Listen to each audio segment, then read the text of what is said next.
आज हम आपको दिगंबर जैन साधु के 28 मूल गुण में सबसे बड़े मूल गुण यानी कि तपस्या केशनौच के बारे में बताने जा रहे हैं। केशों में सूक्ष्म जीव हो जाते हैं जिनकी रक्षा का भाव ही इस कठिन परिशह को सरल बना देता है। इसी वजह से 4 महीने में साधु को केशनौच करने का नियम बनाया गया है। अपने हाथों से केशों को उखाड़कर दिगंबर जैन संत इस बात का परिचय देते हैं कि जैन धर्म कहने का नहीं बल्कि सहने वालों का धर्म है।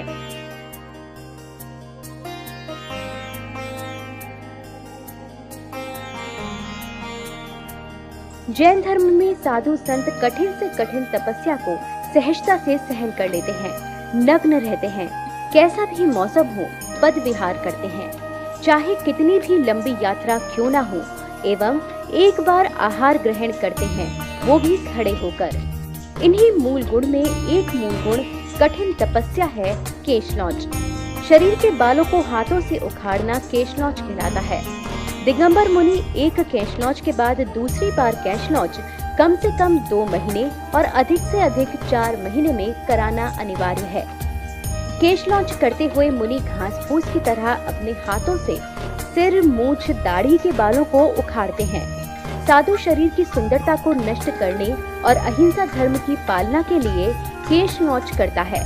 बालों को निकालते समय कंधे की राख का उपयोग करते हैं ताकि पसीने के कारण हाथ ना फिसल जाए और खून निकलने पर अधिक ना निकले और रोग ना फैले।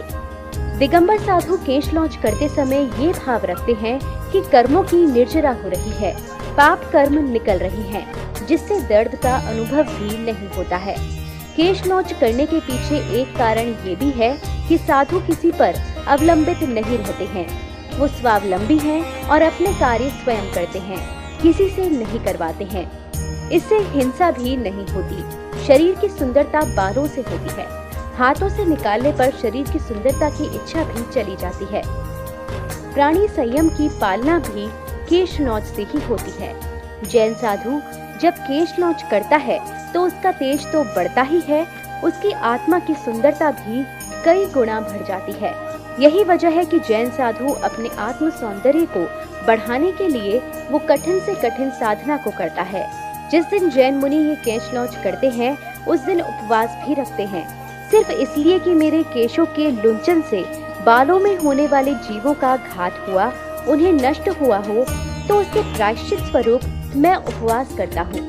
मेरे आत्मा के परिणाम विकृत हुए हों, मैंने सोचा हो कि ये कठिन साधना क्यों बनाई, मेरे भाव ना बिगड़े, ये सभी बातों को ध्यान में रखते हुए उपवास किया जाता है। कई लोग कहते हैं कि क्या अपने बालों को हाथों से उखाड़ना शरीर को कष्ट देना नहीं है। श्री महावीर भगवान कहते हैं कि हाथों से बालों को उखाड़ना शरीर को कष्ट देना नहीं बल्कि शरीर की उत्कृष्ट साधना शक्ति का परीक्षण है।